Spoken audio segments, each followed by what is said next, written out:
di Masjid Al-Muhammad di Serpong.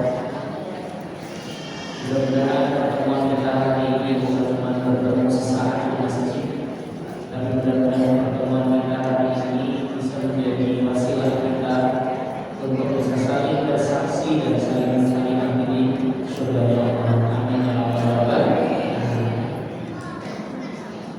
Alhamdulillah, hari ini kita diberikan kesempatan untuk bertemu di silaturahim.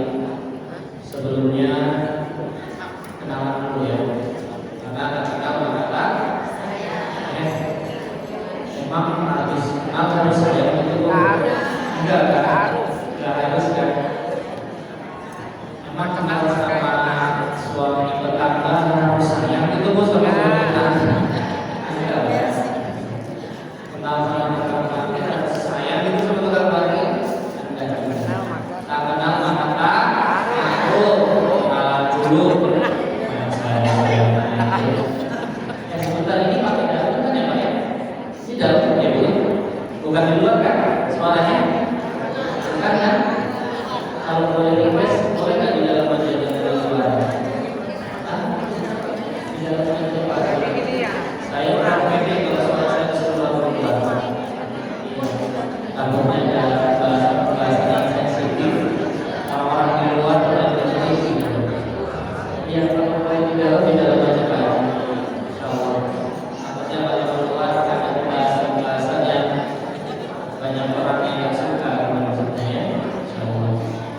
Baik, kenalan dulu. Nama saya Iswabal Ifari. Saya seorang trainer. Saya bukan ustaz. Iya, jadi memang banyak orang yang ngiranya saya itu ini ya udah dalam ya. Nah, ini lebih saya lebih suka. Soalnya kalau mau ngomong apa itu di dalam lebih enak, lebih bangun luar, gitu ya. Sama. Saya seorang trainer Bu, saya bukan ustaz, makanya kalau boleh request jangan panggil saya ustaz ya, panggil saja Mas Kis. Iya, karena ya tahu permen kan permen, ya kalau di permen apa? Nah itu nama saya ya. Iya, tapi S-nya satu ya Bu ya, bukan dua ya. Kalau dua beda. Jadi saya bukan ustaz, saya itu trainer. Makanya saya bisa memahami orang-orang yang manggil saya ustaz. Biasanya adalah orang yang baru kenal biasanya, manggilnya ustaz gitu. Tapi kalau yang kenal lama, baik online maupun offline, karena saya aktif di medsos juga, itu biasanya manggil saya itu Mas Kis. Jadi kalau boleh request, manggil saya cukup Mas Kis saja ya, jangan Ustaz Kis. Kayaknya berat banget itu. Gak ada kata Ustaz buat saya satunya. Mas Bro juga boleh ya. Karena saya biasa ngisi di training-training pelatihan-pelatihan di seluruh Indonesia. Mulai dari Indonesia paling barat juga ada Aceh sampai Indonesia paling timur di Papua. Bahkan nanti malam saya mau ke Palu. Bukan ke Palu bukan ya, tapi mau ke Palu di Sulawesi. Nanti karena harusnya siang ini, tapi karena saya ada jadwal di sini, saya minta panitia, saya pesawatnya malam aja. Jadi dari sini nanti saya langsung ke Palu. Jadi alhamdulillah ya masih silaturahmi di sini ya.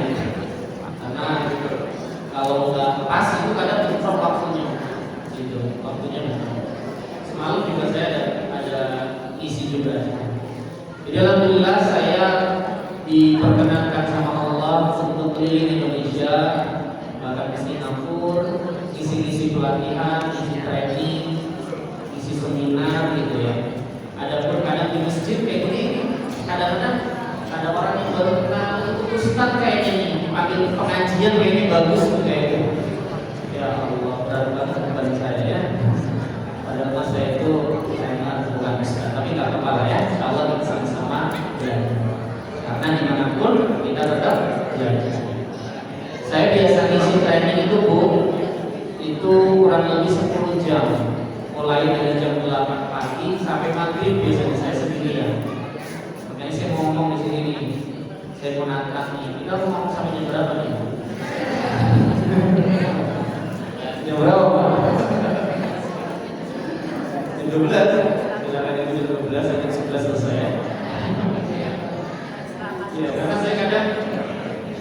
biasa ngomong sampai 10 jam Bu. Kadang baru sejam itu kadang sudah dikasih tahu Mas Kis kurang 5 menit lagi ya. Oke siap insyaallah ya. Makanya nanti kita nih ada jam aja jam 11 insyaallah kita selesai ya. Ini jam 10 kan. Insyaallah mudah-mudahan kita selesai. Kemudian apalagi? Saya seorang trainer, kemudian profesi selain trainer itu apa Mas Kis? Saya itu profesional private consultant. Kalau ada profilnya bisa dibaca ya, profesional private consultant. Itu bahasa kerennya sih Bu sebetulnya. Iya biar kelihatan mahal aja gitu ya. Aslinya mah tempat sampah gitu biasanya ya. Biasanya orang itu pada buang sampah itu saya. Bahkan ada mohon maaf ya, psikolog, S2 psikolog. Itu kadang dia bilang gini, Mas Kis, saya biasa buang sampah orang. Saya bingung buang sampah saya kemana. Boleh nggak nitip Mas Kis? Boleh lah silakan ya. Jadi memang banyak orang yang kadang-kadang hanya sekedar pengen cerita, pengen dengerin itu biasanya ke saya gitu. Makanya biar keren aja saya pakai bahasa Inggris itu, profesional private consultant. Biar mahal Bu, karena kan es teh sama ice tea itu beda harga ya, beda harga Bu. Kopi hitam kan sama black coffee itu beda harga juga ya. Iya, biar kelihatan mahal saya dikasih nama profesional private consultant. Aslinya mah tempat sampah gitu ya. Iya. Bahkan udah ada WA saya, Mas saya pengen konsultasi, atau mana jemaahnya sudah jadi orang Serpong. Karena beberapa minggu yang lalu saya isi di masjid Serpong juga. Atau ini kayaknya yang undang saya ini kayaknya yang kemarin itu deh. Nanti dari sini kan begitu lagi, gitu terus undang. Ya jadi bersyukur saya ditemuin sama banyak orang. Saya juga banyak ketemu sama ribuan orang di seluruh Indonesia dengan berbagai macam cerita dan latar belakang. Karena banyak orang yang kadang-kadang tuh, mohon maaf ya, dia itu bingung mau curhat kemana. Dia itu kadang-kadang bingung juga mau curhat kemana. Kalau salah orang curhat itu berantakan hidupnya. Makanya kalau boleh saya sarankan, kalau mau curhat ke seseorang itu jangan sembarangan curhat Pak. Cari 3 ciri seseorang ini. Cari orang yang pertama itu adalah amanah, yang bisa nyimpen rahasia. Makanya jawaban saya ini Pak, itu banyak banget memori orang yang cerita. Tapi insya Allah secara pribadi private itu saya jaga, karena itu adalah komitmen saya tidak mau menceritakan. Adapun yang ceritakan itu biasanya adalah kulit-kulitnya aja. Yang pertama adalah amanah. Cari orang yang amanah yang bisa nyimpen rahasia. Bahkan ada orang yang cerita ke saya bilang gini, Mas Kis, saya belum pernah cerita kayak gini ke semua orang seumur hidup saya. Baru ke Mas Kis yang tahu masalah saya ini. Jadi saking rahasianya dan dia bingung menumpakinya di mana, ketemu saya dan ditumpaki ke saya. Yang pertama carilah orang yang amanah. Yang kedua carilah orang cerita itu yang bijaksana. Bijaksana itu orang-orang yang bisa melihat dari sudut pandang yang berbeda. Jangan sudut pandang satu saja. Makanya saya itu udah beberapa kali menengahi rumah tangga yang lagi berantakan. Alhamdulillah yang sudah pisah bulan sekian bulan gitu ya, udah mau pisah, alhamdulillah ketemu kemudian bisa balik. Gak cukup lama, gak butuh waktu lama. Cuma 10-15 menit saya kenai beres. Kadang-kadang karena apa? Karena dia itu egois aja, gak mau duduk bareng gitu. Nah, makanya ini nantinya ada bapak-bapak dan ibu, saya senang bahasnya nanti ya. Biasanya di mana-mana saya itu sendirian laki-laki. Nah ini ada bapak-bapak sekarang, nanti saya akan bahas bapak-bapak dan ibu pas nantinya ya. Ya Allah. Yang kedua, carilah orang yang bisa melihat dari sudut pandang yang berbeda. Yang ketiga, kalau mau cari teman cerita itu yang solutif, yang bisa ngasih solusi. Ada orang yang cerita malah begini, Iya, begitu dia itu namanya ember, ya. Makin perut nanti makin apa, ya. Allah. Makanya Bapak Ibu kalau mau cerita ke seseorang jangan sembarangan cerita. Kalau memang belum punya teman cerita, belum ada yang bisa menampung rahasia kita, ini nggak usah cerita, nggak usah cerita. Makanya saya pun kadang-kadang kalau ada orang yang cerita ke saya gitu, ya harus ada waktu yang pas. Jangan sampai di pasar ceritanya, ketemuan masih di pasar, kurang seperti itu ya. Baik, itu kenalannya ya, kenalan saya. Kalau ada yang mau minta kartu nama nanti ada aja. Iya, insyaallah. Kalau ada yang mau tahu Mas Kis siapa sih, silakan cari aja di YouTube, di Instagram, di TikTok, saya aktif di sana. Jadi kalau mau cari-cari videonya Mas Kis kayak apa, cari aja. Itu videonya nemenin orang-orang galau. Itu di TikTok ramai. Orang-orang galau itu biasanya itu butuh video kayak gitu. Makanya bisa cari aja di TikTok atau di Instagram atau di YouTube videonya Mas Kis. Cari aja Kisroko Al-Ghifari. Kisroko Al-Ghifari. Baik, bismillah. Ada yang kalian cukup ya? Kalau ada yang nanya silakan. Baik, bismillah, kita mau bahas apa? Kita mau bahas tentang hijrah batin di bulan Muharram. Kenapa pakai batin gitu? Karena gini, yang muda Bapak Ibu semuanya. Terlebih pasca Covid ya. Saya itu merasa banget pasca Covid. Setelah Covid banyak banget orang yang cerita ke saya, minta waktu saya itu untuk sekedar dengan berbagai masalah seseorang, sekedar cerita, sekedar curhat. Bahkan saya juga terapis orang-orang yang memang kena gangguan mental.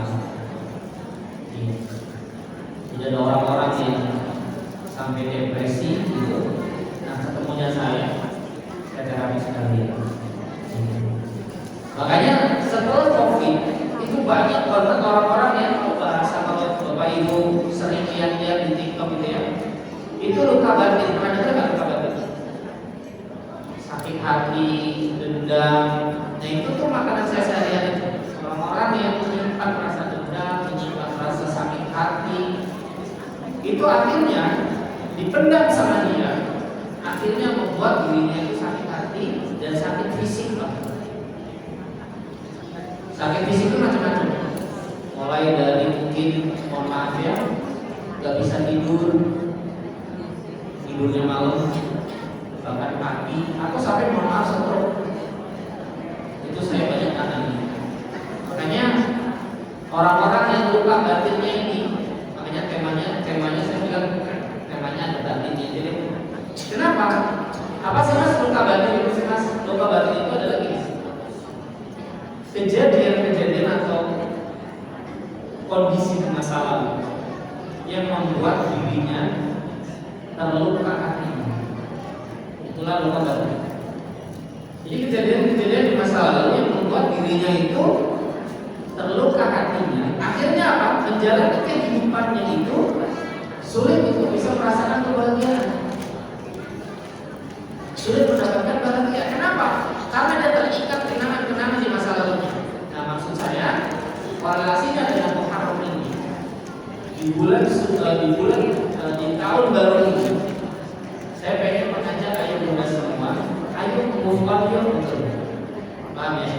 Ayo kita beralih, yang dulu punya sakit hati, yang dulu punya dendam, ayo bareng-bareng di tahun baru ini, sudah 1447 nih. Ayo kita move on, kita raih masa depan kita untuk yang jauh lebih baik. Bagaimana kita bisa bahagia di masa yang akan datang kalau kita masih terbayang-bayang dengan kisah masa lalu? Betul nggak? Makanya saya akan bahas dari penyebab. Apa sih penyebab orang ini bisa sakit hati? Apa sih penyebab orang ini bisa luka batinnya? ada dua penyebab utama. Sebelum nanti apa dong Mas yang harus kita lakukan itu ya? Mudah-mudahan 1 jam cukup. Yang pertama, penyebab orang bisa luka batinnya, yang pertama adalah karena memiliki trauma.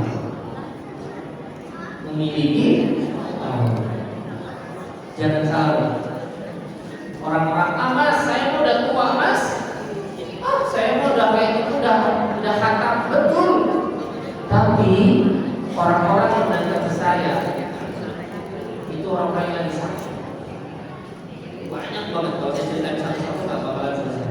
Trauma itu ada 3. Trauma kekerasan fisik, kekerasan verbal itu bully ya, kalau sekarang itu bully, dikata-katain gitu ya. Yang ketiga itu kekerasan seksual.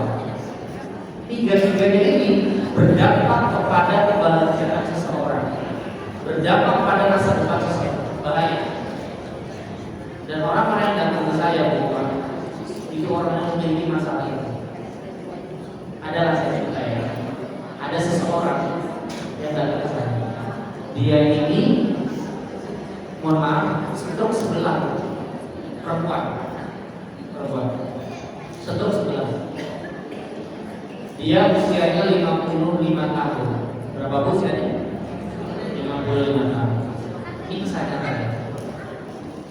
Terus yang mendaftarkan untuk konsultasi sebenarnya anaknya sih, Mas boleh nggak buat ibu saya? Boleh Pak, silakan. Terus akhirnya ibunya, saya komunikasi dengan ibu. Saya tanya, ibu usianya berapa? 55 tahun. Oke. Kenapa? Stroke sebelah mas. Oh. Saya tanya, emang kenapa penyebabnya dulu itu kenapa, ada apa? Dia bilang, saya gak bisa nangis. Jadi dia nangis bilang, gak nangis. Anda pernah gak melihat orang yang nangis itu cuma kayak gitu doang? Itu bahaya. Ketika saya ketemu dengan orang model kayak ini, saya langsung tarik ke belakang. Mesti ada apa-apa. Bentar, memang punya kejadian apa di masa lalu? Sebentar ya, saya analogikan dulu nih, Ini misal ruangan Bapak Ibu, ini ruangan misalnya ya. Misalnya kok bocor Bu, tes, apa yang biasanya kita lakukan? Pel kan gitu ya. Paling banter-banternya kita kasih ember dan gambarnya. Gitu ya. Ya jadi pertanyaan, mau sampai kapan kita kayak gitu terus? Terus gimana dong caranya? Kita cari tahu sumbernya. Nah, apa sumbernya? Biasanya kalau kita mau nyari sumbernya, biasanya butuh effort yang luar biasa. Apa contohnya? Takut ketinggian, gitu kan? Kemudian mungkin panas, atau gak punya tangga pinjem, jadi malu lagi dan sebagainya, betul kan? Tapi kalau udah ketemu sumbernya, biasanya sepele banget. Apa sih?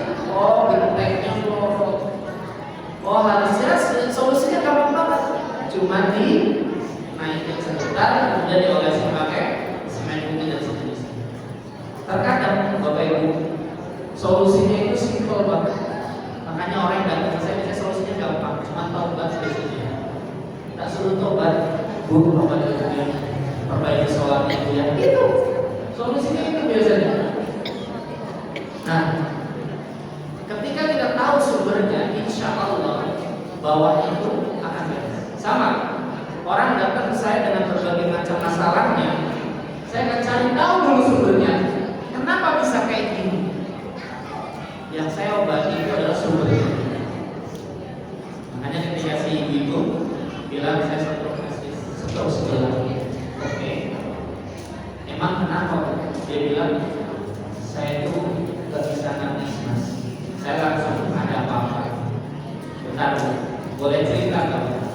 Sebelum kejadian ada apa dulu? Atau ada kejadian apa?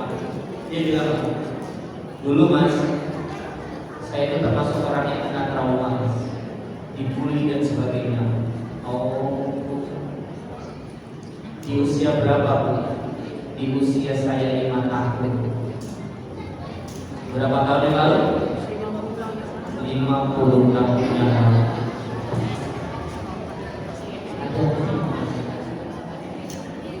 Kejadian 50 tahun yang lalu dia pendam, dia simpan sendiri, dan pada akhirnya dia nggak kuat, akhirnya jadi bom waktu.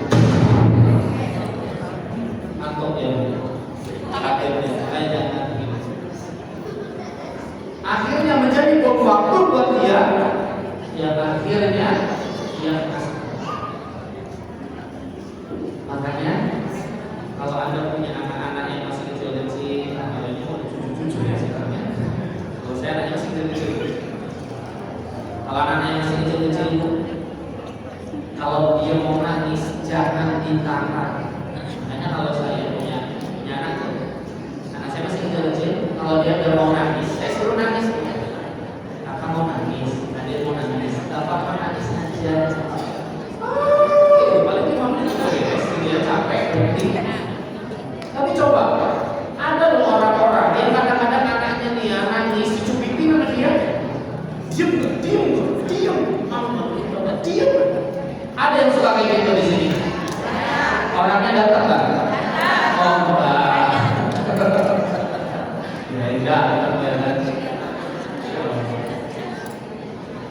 Jadi kalau Anda pengen nangis lupa, itu nangis aja.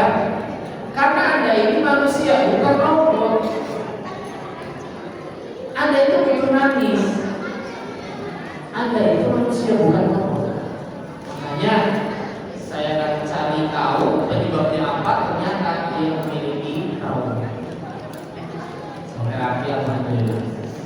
Ada satu lagi saya ceritain di Kerawang. Saya waktu itu ngisi pengajian kayak gini di Kerawang. Di sela-sela pengajian, di selesai acara ada jemaah masih muda, masih 30-an tahun. Dia datang ke saya, Mas, boleh nggak saya cerita? Boleh nggak saya ngobrol sama Mas? Boleh nggak? Jadi dia punya ketakutan yang berlebihan, apa namanya, anxiety. Sampai kalau ketemu orang itu ketakutan, sampai dia dingin. Dia tak. Kemudian ketemu saya tanya kenapa Mbak? Sama, dia punya trauma. Sampai yang paling parah, mohon maaf, dia nikah kurang lebih 3 tahunan, dia belum punya anak. Dia bilang sampai-sampai Mas, trauma saya menyebabkan saya nggak mau disentuh sama suami saya. Akhirnya ke terapi. Dia terbata-bata ngomongnya anak gitu ya. Saya coba untuk saya gali, untuk dia cerita, dan ternyata kebetulan akarnya, sumbernya saya terapi. Langsung dia teriak-teriak histeris, nangis-nangis muntah-muntah, bahkan sampai kesurupan. Tiba-tiba saya jadi ustaz dari akar. Saya nggak biasa meruqyah, saya nggak biasa meruqyah dan nggak bisa meruqyah juga. Tapi karena itu di depan saya, mau nggak mau saya baca-baca ini. Sekenanya aja saya baca-baca ini. Masya Allah, alhamdulillah sembuh. Saya juga kaget. Saya tanya bisa keluar gitu. Saya juga nggak tahu gimana caranya bisa keluar gitu. Keluar, lemas, alhamdulillah sembuh. Kemarin saya ke Kerawang lagi, adalah seorang ibu, dia bilang gini, Mas ingat gak waktu itu ada perempuan yang cerita ke Mas Iya. Kenapa Bu? Alhamdulillah sekarang sudah hamil. Akhirnya, artinya apa Bapak Ibu semuanya? Luka batin itu bahaya. Kalau Anda simpan bertahun-tahun, kalau Anda nggak kuat, stres, depresi, bisa stres. Nauzubillah. Ya. Makanya apa? Kalau Anda punya beban dalam hati Anda, lepasin. Dengan cara apa? Dengan cara ada namanya sesi healing. Kami di sini nggak saya ajarkan karena waktunya nggak cukup ya.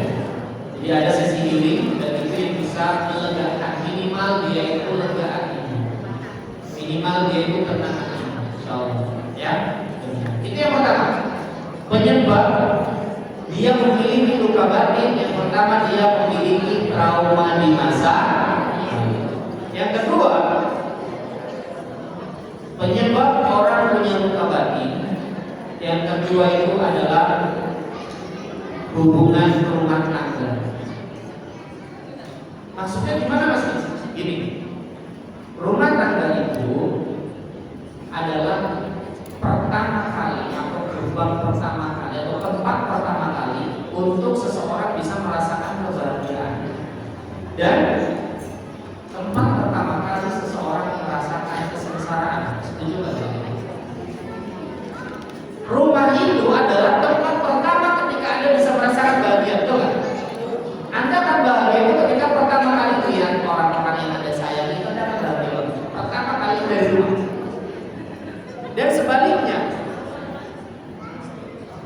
tempat pertama kali untuk Anda bisa merasakan kesengsaraan dalam hidup Anda adalah rumah. Makanya ayatnya apa? Peliharalah dirimu dan keluargamu dari api neraka. Ya ayyuhalladzina amanu qu anfusakum wa ahlikum nar. Dirimu dan keluargamu dulu. Makanya sebisa mungkin baik di jannati itu bukan cuma stiker di depan pintu, tapi baik di jannati itu benar-benar kita dapatkan di rumah. Gimana baik di jannati Mas Kris? Di depan rumah kan stikernya baik di jannati, begitu di dalam ribut terus, panas kayak di neraka. Nah itu yang tadi saya bilang, tempat pertama kali Anda bisa bahagia itu dari rumah, dan tempat pertama kali Anda bisa merasakan kesengsaraan itu dari rumah. Makanya sebisa mungkin keluarga kita jadikan baik di jannati, dan luka batin itu pertama kali bisa berasal dari rumah. Alhamdulillah, jangan sampai. Banyak orang yang sudah saya lupa, mohon maaf. Ada yang datang ke saya, Mas Kis, ini nggak ada, cuma rekaman doang atau nggak ada? Ada orang yang datang ke saya, dia bilang, Mas Kis, ya Allah, saya itu karena korban di rumah, korban kekerasan, korban macam-macam dari rumah. Makanya saya berpesan, suami istri itu harus sama-sama untuk mendidik anak-anak Anda, menjaga keluarga Anda. Itu harus peranannya antara suami dan istri. Siapa lagi yang akan menjaga keluarga Anda kalau bukan Anda sendiri? Makanya ada 3 pokok utama di dalam rumah tangga. Yang pertama itu adalah komunikasi. Dalam rumah tangga 99% itu adalah komunikasi. Jadi kalau di dalam rumah tangga nggak bisa komunikasi, dipastikan rumah tangganya nggak akan sehat. Coba bayangin, Anda misalnya nih ya, perjalanan dari sini Tangerang ke Bandung kira-kira berapa lama? Kurang lebih 3 jam lah ya misalnya. Perjalanan 3 jam di mobil sebelah Anda nggak bisa diajak ngomong. Kira-kira Anda nyaman nggak selama 3 jam? Nah Anda berumah tangga berapa tahun? Sebelah Anda nggak bisa diajak ngomong. Ini gimana ceritanya rumah tangga sih? Makanya komunikasi itu penting di dalam rumah tangga. Banyak rumah tangga yang berantakan karena apa? Karena miskomunikasi. Banyak rumah tangga yang berantakan gara-gara sepele. Banyak Bu yang datang ke saya, Mas, pokoknya pengen cerai sebentar, jangan cerai apa penyebabnya itu apa gitu loh. Karena suamiku Mas, kenapa? Udah kecanduan game online. Astagfirullah. Cuman game online pengen cerai. Itu masih bisa dikomunikasikan. Ya, makanya ada saya heran sama ibu yang ada surat saya. Mas Kis, kenapa aku pengen cerai? Kenapa? Suamiku Mas, kenapa? Gak tahu Mas, aku gak tahu.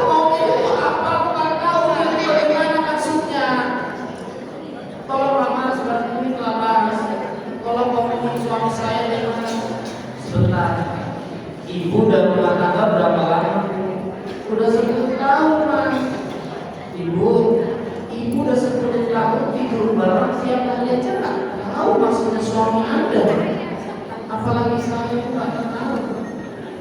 Paham nggak? Apalagi saya nggak kenal suami Anda. Makanya Anda sebagai istri, sebagai pasangan harus sama-sama memahami di sini. Nah, makanya kalau bapak enak saya ngomongnya, Pak, Bu, semuanya di dalam rumah tangga itu harus ada komunikasi. Ya, harus ada komunikasi, ini penting banget. Jangan sampai ya istri pengennya ngertiin terus, suami nggak ngertiin. Atau sebaliknya, atau sebaliknya, pengennya suami ngertiin tapi istrinya nggak tahu. Makanya solusi terbaik itu adalah komunikasi. Bu, suami Anda itu bukan dukun yang harus tahu isi hati Anda. Ya, Anda pun harus ngomong. Bagaimana suami biar tahu? Bagaimana suami tahu kalau Anda nggak ngomong gitu loh? Anda harus ngomong. Ya, aku pengen itu sebenarnya ya. Itu jangan dibilang kalau ditanya terserah. Anda tahu nggak kalau terserah itu bikin suami itu puyeng? Man, mau makan apa, Man? Terserah. Kalau udah jawaban terserah, ya, itu mesti pusing dia. Terus bagaimana ini ya? Oke, bakso mau nggak? Aduh, bakso aku ini lah, kesampuan dan sebagainya. Aduh, apa dong? Terserah ya aja. Aduh, apa ya? Gulai gimana, apalagi gulai ya, jangan gulai lah ya. Terus apa dong, terserah ya nih. Terus apa dong? Apa ya, ayam goreng boleh. Aduh, ayam goreng itu bekas gorengnya itu loh ya, udah sering goreng. Aduh, gimana? Maunya apa gitu loh? Ngomong.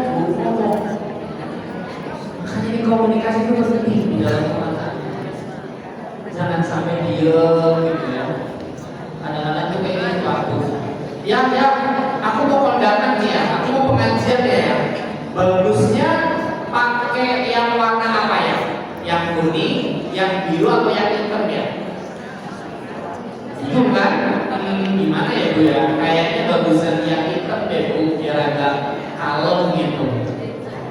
Oh, oke. Begitu keluar pakainya merah. Ada yang bisa pakai gitu. Orangnya datang kan? Pakai kerudung apa? Banyak orang-orang yang udah nanya, dikasih jawaban, udah cari inisiatif sendiri, gimana ceritanya? Ngapain nanya gitu loh, ya? Ini komunikasi loh. Makanya komunikasi itu penting di dalam rumah. Yang kedua, di dalam rumah tangga yang gak kalah penting itu adalah berbagi peran. Jadi kalau saya analogikan, rumah tangga itu seperti kaki kanan kiri. Ada kalanya kanan harus ke depan, ada kalanya kanan harus mundur ke belakang. Ada kalanya kiri harus ke depan, ada kalanya kiri harus ke belakang. Harus ada peranan yang penting. Kalau di Quran di mana Mas Guys? Di Quran itu di Quran surat An-Nisa ayat yang ke-34. An-Nisa ayat yang ke-34. Saya buka ya. An-Nisa itu Quran surat yang ke-4. Ayat yang ke-34.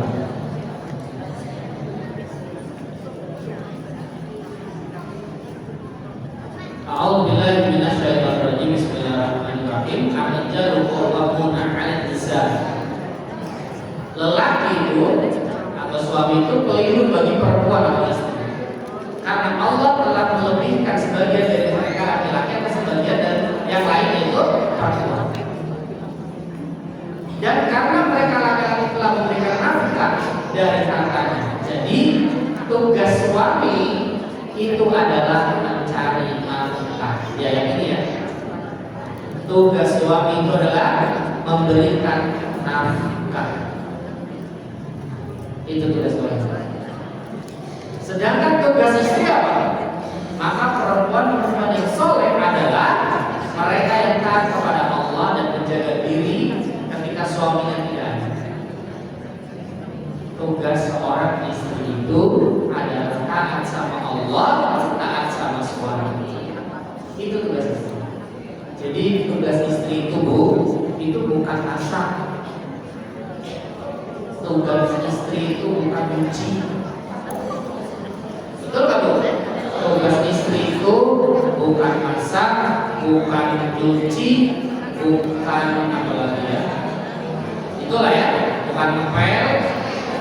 Tapi tugas istri itu adalah taat sama suami. Jadi kalau suami nyuruh istrinya masak, masak. Kalau agak masak.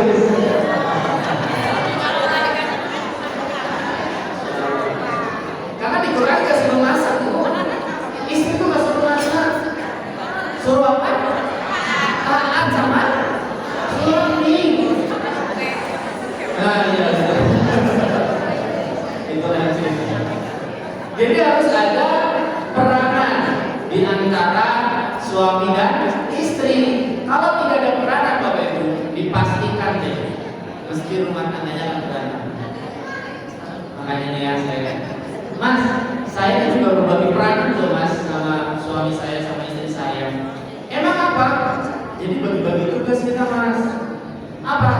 Suami tugasnya walk, istri tugasnya shop. Jadi walk shop. Tugas suami itu kerja, tugas istri tugas istri check out. Ya Allah. Tapi itu serius, itu yang saya lakukan selama ini. Jadi kalau ini serius ya, ini rahasia saya. Jadi kalau di ATM saya itu udah mau habis tuh, serius, ini rahasia. Kalau mau silakan, kalau tak, ini rahasia saya.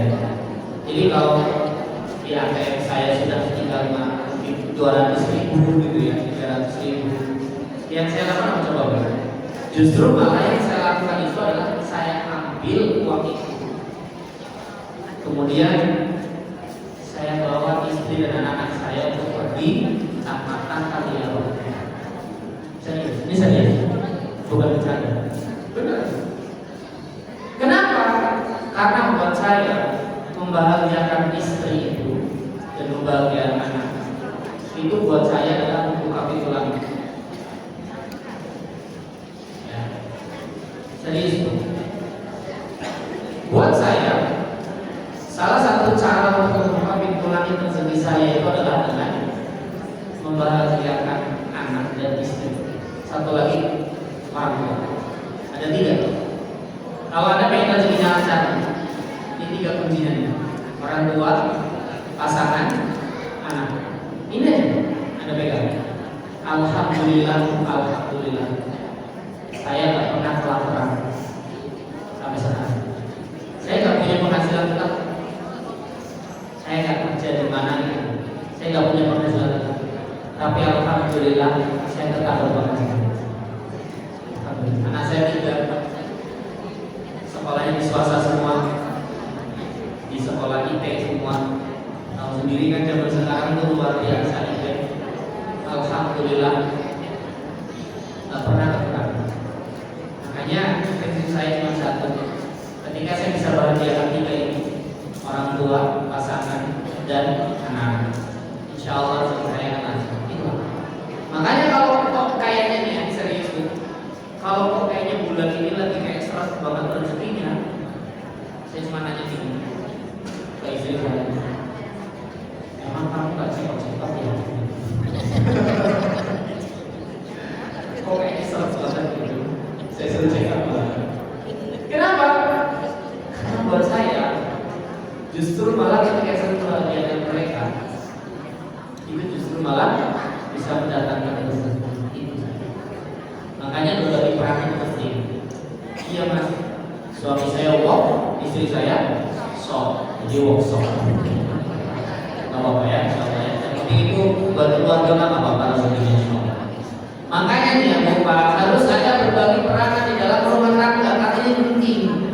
Kalau di dalam rumah tangga tidak ada bagi-bagi peranan, yang ada ribut terus. Apalagi mohon maaf, apalagi kalau seorang istri secara penghasilan, secara status pekerjaan dia lebih tinggi dibanding suami, itu bakal mendatangkan kalau si istri tidak paham tentang ilmu.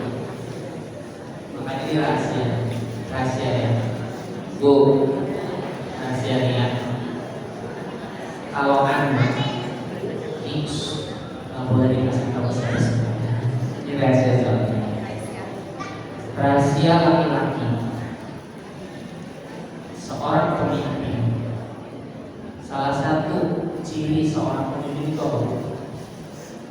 tidak mau dipimpin. Makanya kalau Anda pengen baik hijrah nanti, Anda seorang istri jangan sekali-kali ngomong lebih keras daripada suami. Itu rahasia. Benar. Ngomongnya lemah-lembut gitu. Suami seperti apa? Anda di bawahnya. Oke. Tapi sudah pasti. Aku begitu. Tapi katanya mas kayak gitu juga berarti mas. Bener nggak? Aku sudah kayak gitu mas. Sudah keluar. Saya mas begini mas. Tapi tenang dulu.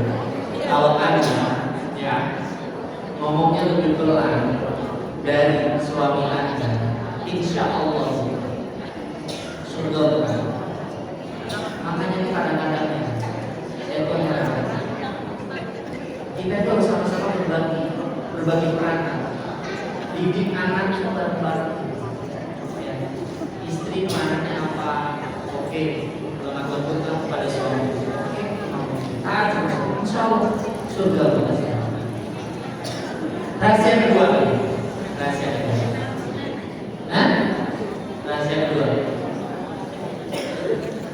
Suami itu kalau lagi punya masalah itu biasanya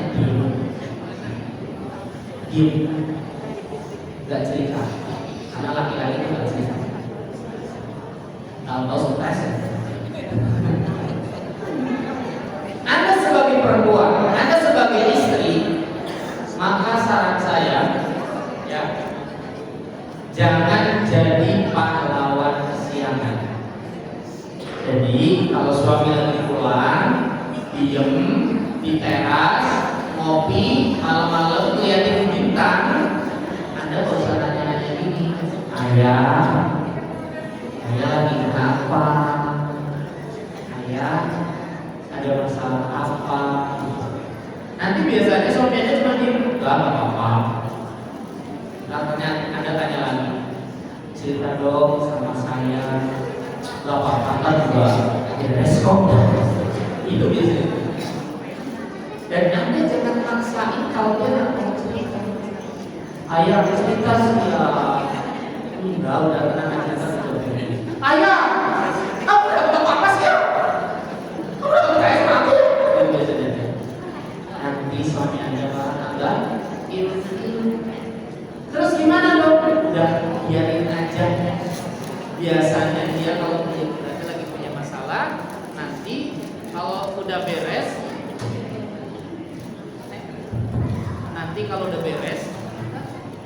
biasanya juga cerita dengan sendirinya. Gitu. Udah santai. Makanya kalau suami lagi ada masalah, udah biarin aja. Ntar juga beres kok. Ntar juga cerita kok pada sendiri. Ya. Jadi itu rahasia itu. Kalau lagi ada masalah, udah biarin aja. Biasanya itu masalah kantor, masalah kerjaan, masalah bisnis. Oke, sekarang gantian. Pak, saya kasih tahu Pak. rahasia perempuan Pak.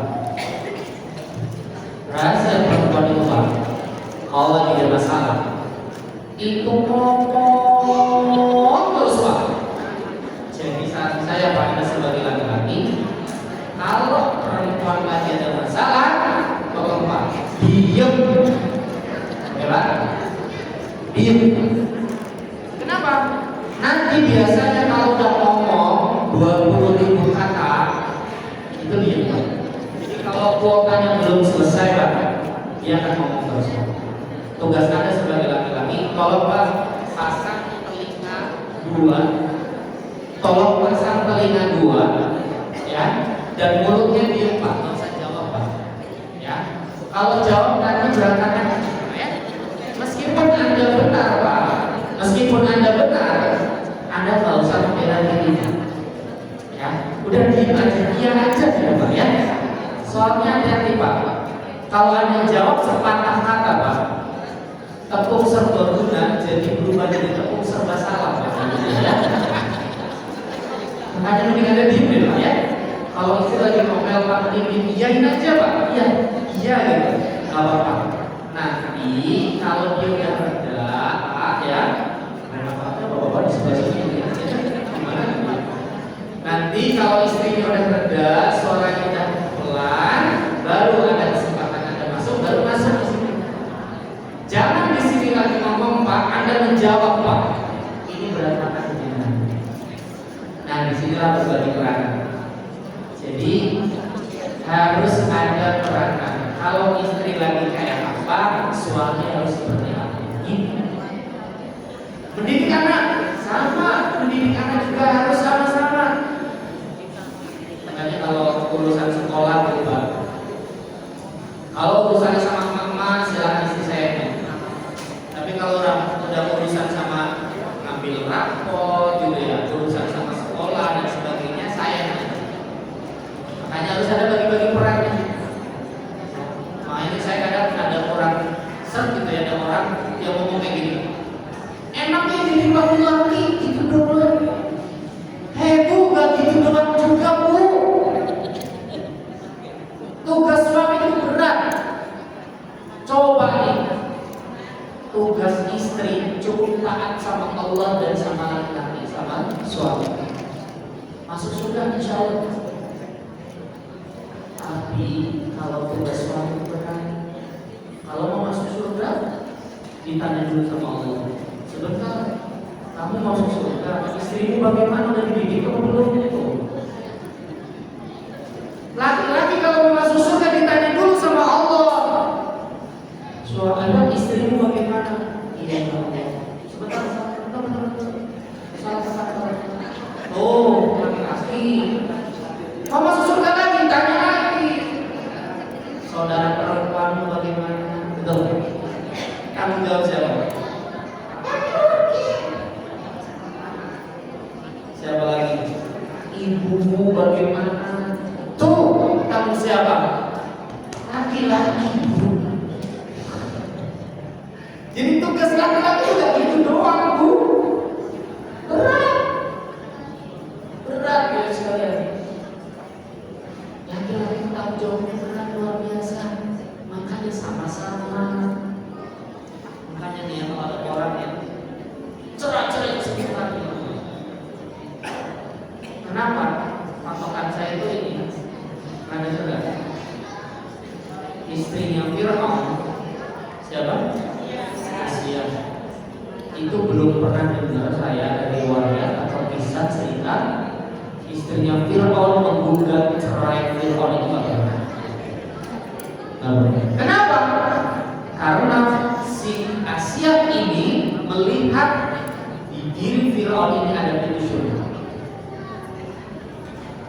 Jadi Anda suami Anda Fir'aun bukan Bu, masa sih gak ada kebaikan acan di sana? Pasti ada kebaikan lah, ya kan? Jadi di dalam diri suami Anda itu ada pintu surga. Apa pintu surganya? Kesabaran dan ikhlas. Sabar dengan diam sampai kapan? Sampai mati. Yang jadi pertanyaan kapan matinya itu saya nggak tahu ya. Artinya kesolehan surganya istri tidak dipengaruhi oleh kesolehan suami. Catat status buat nanti siang ya. Surganya istri tidak dipengaruhi oleh kesolehan suami, tapi surganya suami dipengaruhi oleh kesolehan istri. Makanya bagi-bagi peran di sini penting di dalam rumah tangga. Yang ketiga di dalam rumah tangga itu harus apa? Bijaksana dalam menyelesaikan masalah. Jangan dikit-dikit cerai. Itulah dua penyebab luka batin di dalam diri seseorang. Yang pertama karena memiliki trauma, yang kedua karena rumah tangganya yang harmonis. Ini yang membuat orang itu gak bisa move on atau sakit secara mental. Itu yang alhamdulillah sudah 8 tahun saya. Ada 8 tahun dan lebih saya nangani orang yang sudah depresi, orang yang sudah stres, orang yang sudah mau bunuh diri berkali-kali, mati-mati, banyak. Yang akhirnya alhamdulillah sembuh dari izin Allah. Terus apa dong mas? Dengan Muharram ini bagaimana dong mas? Ayo saya mengajak bapak ibu ayah muda semua, yuk move on yuk, gitu. Ayo kita pindah karena hijrah secara fisik hanya di saat Rasulullah dari Mekah ke Madinah. Jadi pengajian saya ngomongin Muharram, ngomongin hijrah bukan melulu ngomongin hijrahnya Rasulullah dari Mekah ke Madinah. Itu sudah banyak ustadznya yang ngajarin ya. Anda silakan ngaji ke ustadz-ustadz yang lain. Saya di sini bahas dari sudut pandang yang lain. Yaitu apa? Hijrah secara hati, Bapak Ibu. Yang dulu kita mungkin tersiksa karena masa lalu kita, kemudian sekarang di bulan Muharram ini, di tahun baru Hijriah ini, ayo kita move on, ayo kita berubah, kita menjadi orang yang lebih baik lagi. Itu maksud saya. Maka pas banget ayat yang saya sudah siapkan dengan historik yang dibaca. Pas banget. Saya udah nyiapin ayat ini dari rumah. Saya kasih oleh ayat Quran surat Al-Kasr ayat yang ke-18. Surat Al-Kasr tadi yang dibaca sama Kori sama adik kita. Quran surat Al-Kasr ayat yang ke-18. Surat Al-Kasr itu surat yang ke-59. Ya. Kita baca bareng-bareng ya.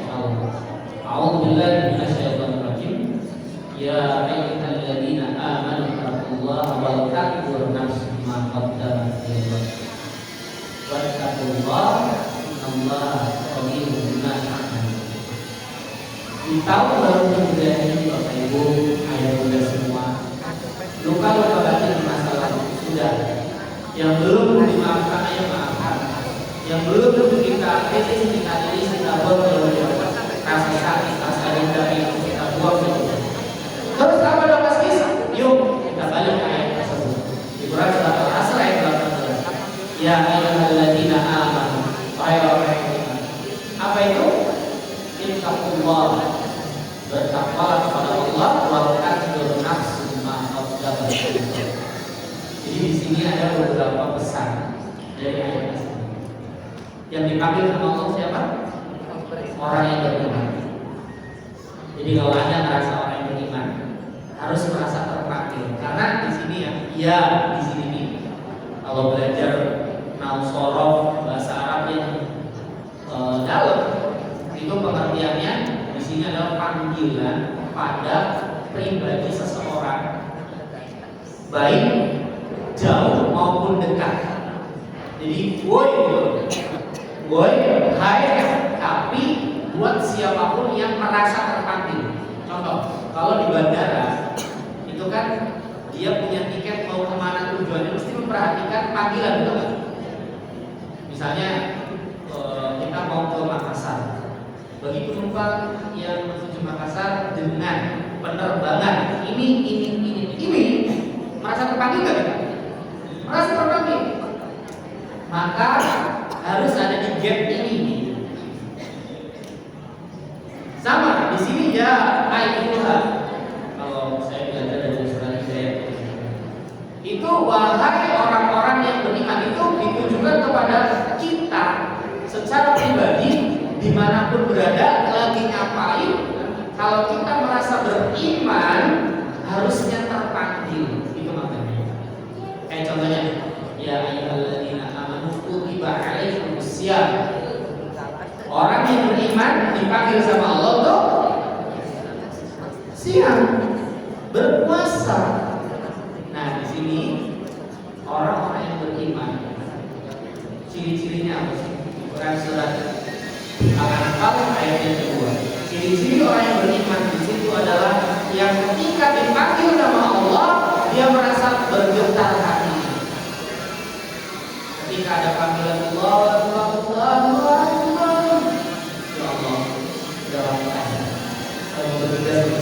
itu orang beriman. Tapi ada orang yang beriman katanya, tapi begitu Allahu Akbar, udah dulu aja nih, baru juga tadi dulu ini udah asar nih, baru juga udah asar, ini udah maghrib nih. Nggak tahu imannya bagaimana ya? Saya merasa beban juga ada ya. Masya Allah. Nah ini orang-orang yang beriman di sini dipanggil sama Allah. Apa di situ? Ittaqullah, bertakwalah kepada Allah. Dan ternyata kalau saya renungi, takwa itu begitu pentingnya dalam kehidupan kita.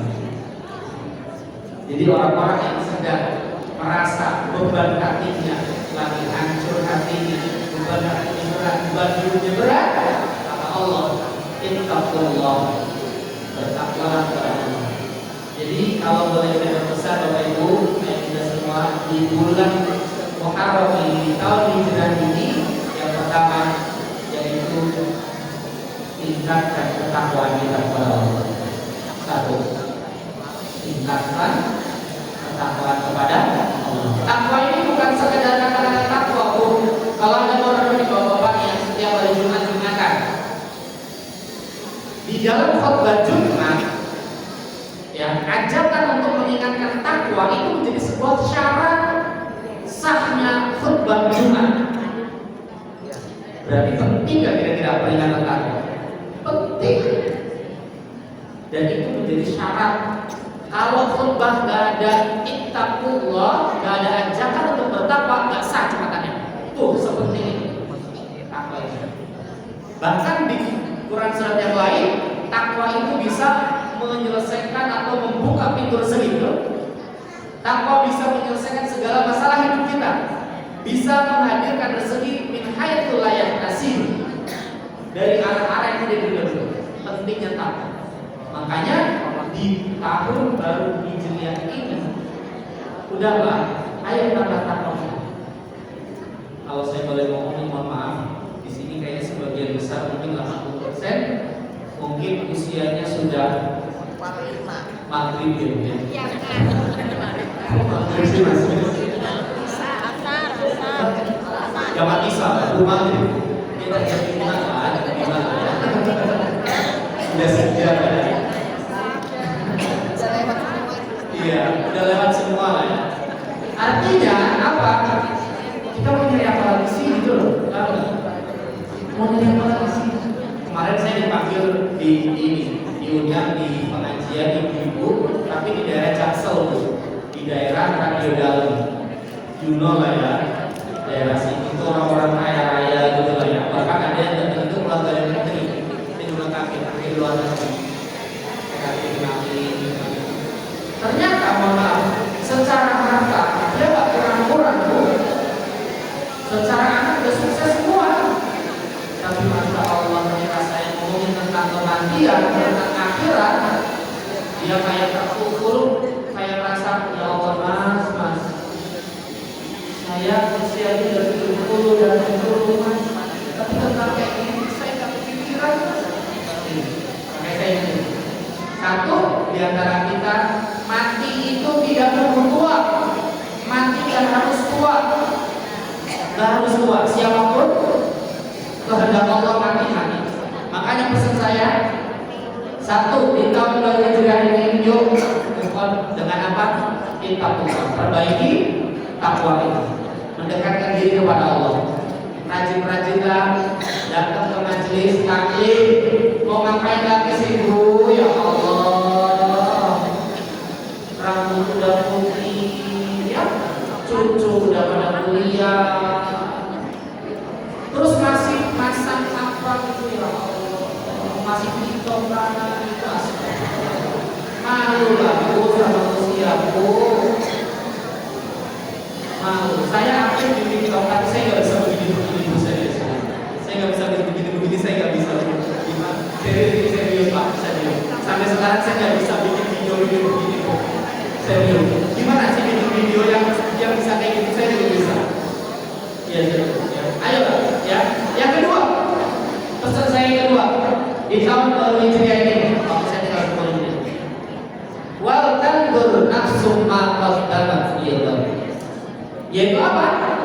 Persiapkanlah hari yang akan datang. Kapan di situ? Di hari akhirat nanti. Maka yang kedua pesan saya, ayo Bu Pak, bikin amalan-amalan yang untuk bekal kita mati. Saya mau nanya, kita mau mati semua kan? Kira ini ada yang mau mati. Kita semua mati Bu. Maka wal tandur nafsu ma qaddamat lighad. Persiapkanlah dirimu untuk hari esok. Saya hari ini saya bentar lagi mau 40. Bentar lagi mau 40. Ya tahun depan. Sekarang saya 39. Saya kayak merasa apa ya Bu ya, sindrom 40 kayak gini. Ya Allah, bentar lagi 40 ya Allah. Kayak gimana nih? Karena kan usia 40 itu usia udah matang gitu. Rasulullah yang jadi Rasul itu usia 40. Bahkan di Quran pun 40 itu disebutkan usia 40. Makanya saya itu pengen banget usia 40 ini nanti saya udah benar-benar sudah mikirin akhirat aja lagi.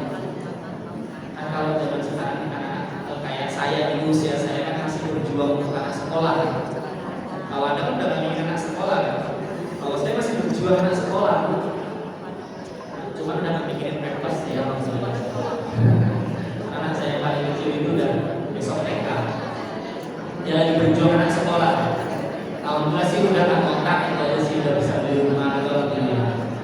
Makanya udah nggak mikirin kontrakan, tapi sekarang lagi mikirin bagaimana untuk anak itu terus kan. Makanya pengen di usia 40 itu udah nggak mikirin itu, secara finansial sudah freedom dan sebagainya. Saya itu impiannya seperti itu. Tapi ya tinggal tahun depan ya. Tapi ya Allah bismillah. Nah saya mengajak Bapak Ibu semua yang insya Allah di sini usianya lebih dari 50-an. Ayo Bu, mau nyari apa lagi sih Bu? Nah, mau nyari apa lagi? Udah lah, ayo datang ke pengajian.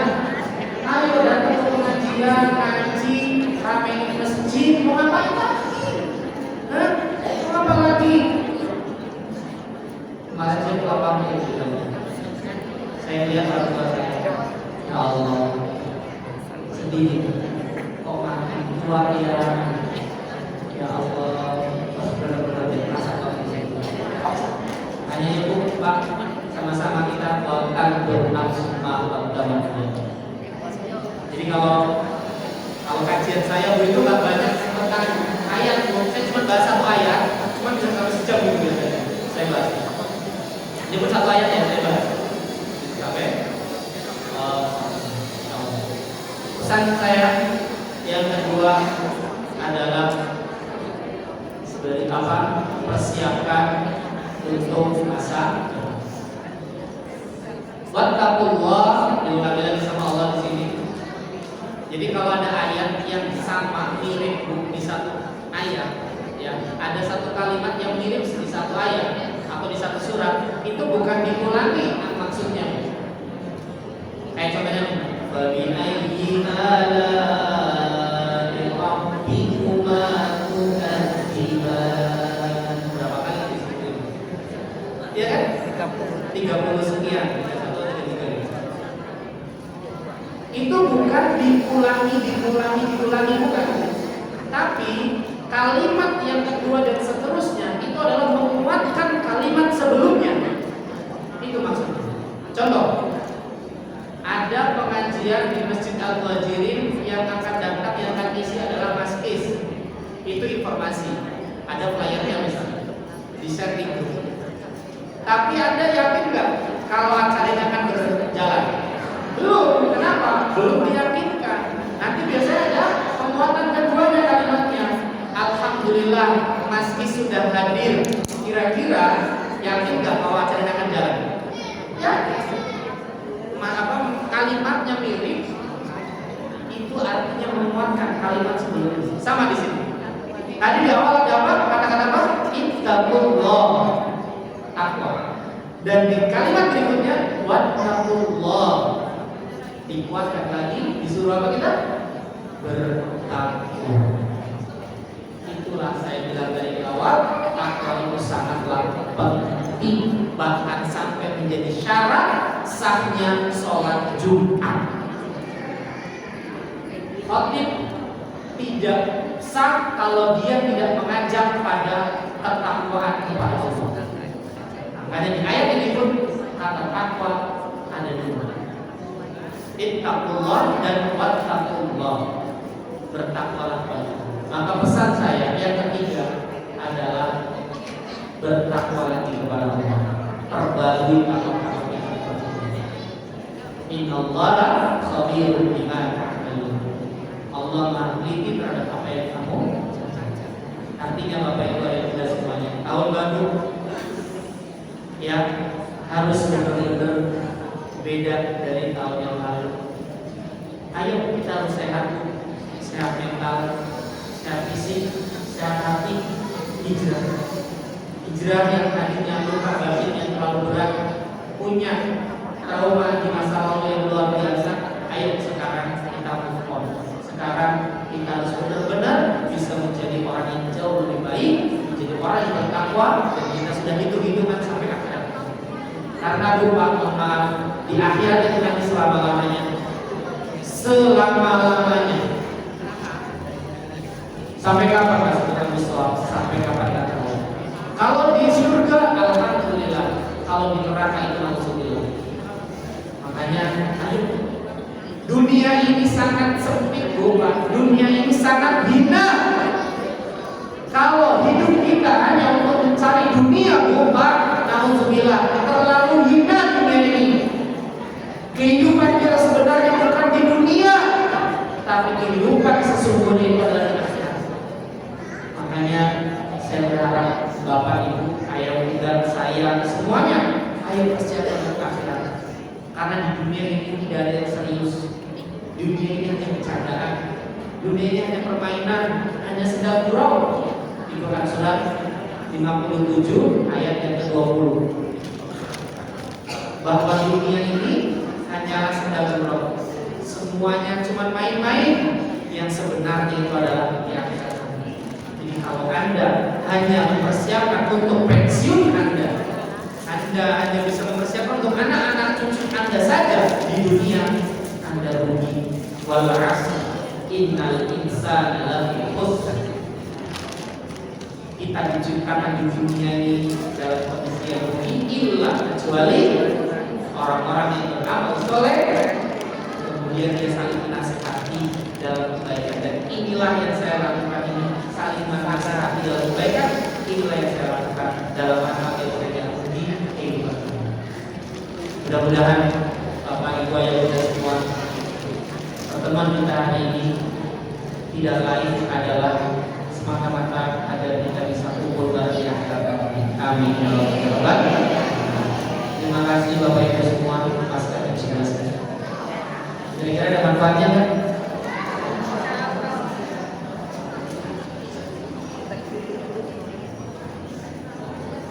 Ada manfaatnya ini? Alhamdulillah. Mudah-mudahan ada manfaatnya yang paling penting. Mudah-mudahan bisa diterapkan dalam kehidupan sehari-hari ya. Nanti pulang di rumah ngobrol sama suami. Ya. Nanti pulang sampai rumah ngobrol sama suami.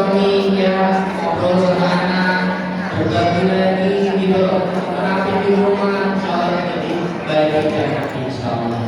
Ya, mudah-mudahan sesi kali ini ada baik. Terakhir berdoa. Kami doa saling kenal dulu ya. Kalau nanti kalau ingat aja doain saya. Saya juga boleh doain aku. Semoga kita ketemu lagi di surga. Mudah-mudahan kita bisa saling menyabar nanti, saling mencari di hadapan Allah. Ya Allah, dulu saya pernah duduk bareng di masjid Al-Ghazali bersama Mas ya Allah. Tolong selamatkan Mas ya Allah dari api neraka. Dan insya Allah.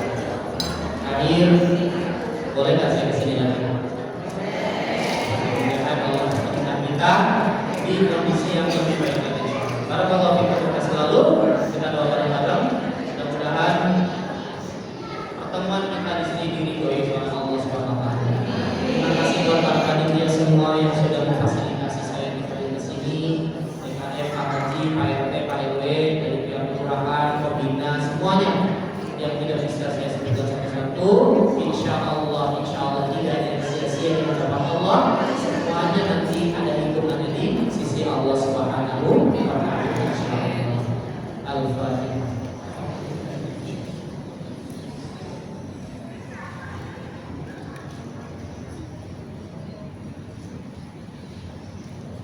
Bismillahirrahmanirrahim. Alhamdulillahirabbil alamin. Hamdan syukuran, hamdan sidah. Ya Rabbana lakal hamdu kama yanbaghi li jalali wajhika wa 'azimi sultanika. Raditu billahi rabban wa bil islami dinan wa Muhammadin nabiyyan wa rasulan. Allahumma shalli ala Muhammad wa ala ali Muhammad. Allahumma inna nas'aluka salamatan fid din wa 'afiyatan fil jasad wa ziyadatan fil ilmi wa barakatan fil rizq wa tawbatan qabla al-maut wa rahmatan 'inda al-maut wa maghfiratan ba'da al-maut. Allahumma hadina 'alaina fi syataratil maut wa najjatna minan nar wa rahmatan hisab. Rabbana la tuzigh qulubana ba'da idh hadaytana wa hab lana min ladunka rahmah innaka antal wahhab. Rabbana zalamna anfusana wa illam taghfir lana wa tarhamna lanakunanna minal khasirin. Ya Allah ya Rabb, ampuni dosa-dosa kami semua ya Allah. Ya Allah ya Rabb, jadikanlah kami semua yang hadir ini menjadi orang yang beriman, menjadi orang yang bertakwa, menjadi orang yang taat kepada perintah-perintah ya Allah, dan meninggalkan larangan ya Allah. Ya Allah ya Rabb, jadikanlah kami semua yang hadir di sini ya Allah. Kau berikan keluarga yang sakinah mawaddah warahmah, anak-anak yang saleh salihah, hafal Quran, ahlul Quran, anak-anak yang senantiasa mencintai Al-Quran selama-lamanya ya Allah. Ya Allah ya Rabb, berikan kepada kami dan anak cucu kami semua ya Allah rezeki yang halal, yang berkah, yang thayyib, yang banyak, yang bisa bermanfaat bagi orang ya Allah. Ya Allah ya Rabb, jauhkanlah kami dari harta haram ya Allah. Jauhkanlah kami dari harta haram ya Allah. Jauhkanlah kami dari bala ya Allah. Jauhkanlah kami dari malapetaka ya Allah. Jauhkanlah kami dari keburukan-keburukan yang akan menimpa diri kami semua ya Allah. Jauhkanlah kami ya Allah dari orang-orang yang akan berbuat buruk kepada kami ya Allah. Jauhkanlah kami dari orang yang berbuat jahat kepada kami semua ya Allah. Ya Allah ya Rabb, selamatkanlah kami ya Allah dari siksa kubur ya Allah. Jadikanlah kubur kami ya Allah kelak jadi surga buat kami ya Allah. Terima semua amal soleh kami ya Allah. Rabbana taqabbal minna innaka antas samiul alim wa tub 'alaina innaka antat tawwabur rahim. Rabbana zalamna anfusana wa illam taghfir lana wa tarhamna lanakunanna minal khasirin. Rabbana atina fid dunya hasanah wa fil akhirati hasanah wa qina adzabannar. Subhana rabbika rabbil izzati amma yasifun. Wassalamu ala al mursalin walhamdulillah.